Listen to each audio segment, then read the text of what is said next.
네, 주원 뉴스쇼 함께하고 계신 지금 시각 6시 48분 지나고 있습니다.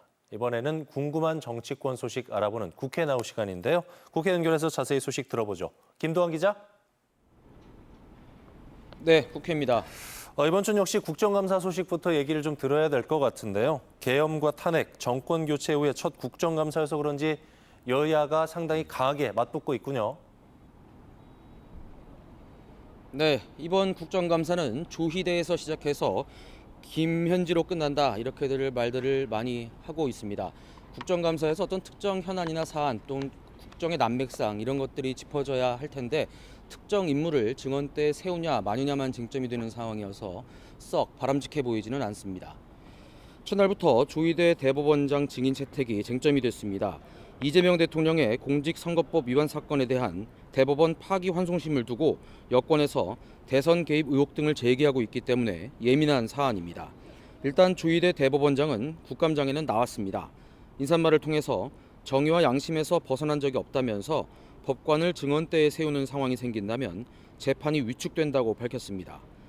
관례대로면 이렇게 대법원장이 인사하고 자리를 뜨는데 민주당이 막아섰습니다. 질문 받고 답변하라는 겁니다. 추미애 법사위원장도 이석을 허락하지 않아서 대법원장의 침묵 속에 여당 의원들의 질의가 이어졌고 국민의힘은 전대미문의 기괴한 국감이라며 반발했습니다. 아수라장이 됐습니다. 법사위는 어제도 대법원에서 현장 국감을 진행했는데 또 아수라장이 됐습니다. 보통 야당이 세게 공격을 하고 여당이 방어를 하는 게 일반적인 모양새인데 이번에는 민주당이 상당히 강하게 나오는 모양새네요. 네, 더불어민주당은 이번 국감을 내란 청산의 연장선으로 보고 있습니다. 국민의힘에서 해도 너무한 거 아니냐, 이런 법이 어딨냐 이렇게 반발을 해도 내란 세력들, 계엄 동조 세력들 청산해야 될 것 아니냐 이렇게 맞서고 있는 겁니다. 국민의힘 입장에서는 딱히 대응할 만한 논리가 마땅치가 않기도 합니다. 그래서인지 국민의힘은 김현지 대통령실 제1부속실장 쪽으로 화살을 많이 돌리고 있습니다. 김현지 실장은 이재명 대통령과 오랜 시간 같이 해온 핵심 참모로 꼽힙니다. 하지만 공식적인 자리에 앉거나 드러나는 경우가 거의 없었기 때문에 그림자로 불리기도 합니다. 국민의힘은 실질적인 안방마님이라는 표현까지 쓰면서 국감에 김 실장을 꼭 불러서 여러 의혹들을 풀어야 한다는 입장입니다. 비선 실세라는 프레임인데 그럴 정도의 급이 되는 건지 또 결정적인 한방이 나올 만한 사안이 있는 건지는 다소 의문이어서 국민의힘 내부에서도 우려하는 목소리가 있기는 합니다. 대통령실 공식 입장은 국회가 정하면 당연히 나간다는 겁니다. 그런데 다수당인 여당이 반대하고 있어서 결국 안 나간다는 이야기로 들린다는 게 문제입니다. 야당의 공세가 무리스러워 보이는 면이 있다면 여당의 감싸기도 지나친 면이 있어 보여서 계속 쟁점이 될 전망입니다. 대통령실 국정감사는 국정감사 마지막 날인 다음 달 6일입니다.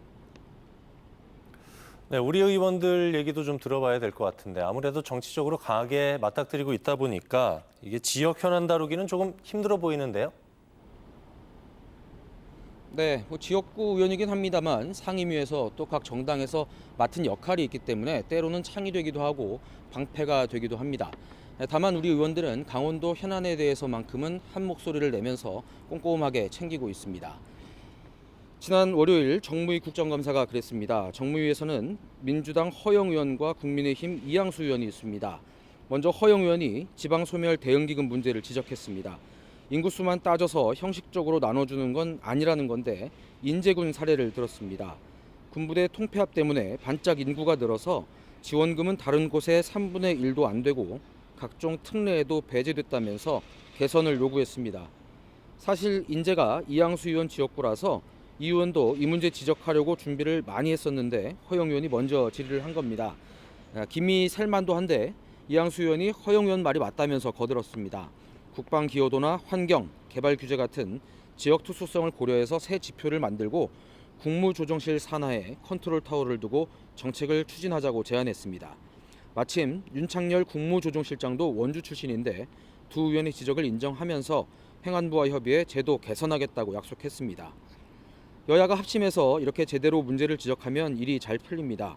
국감이 끝나면 바로 예산도 다뤄야 하기 때문에 이런 모습 자주 나와야 합니다.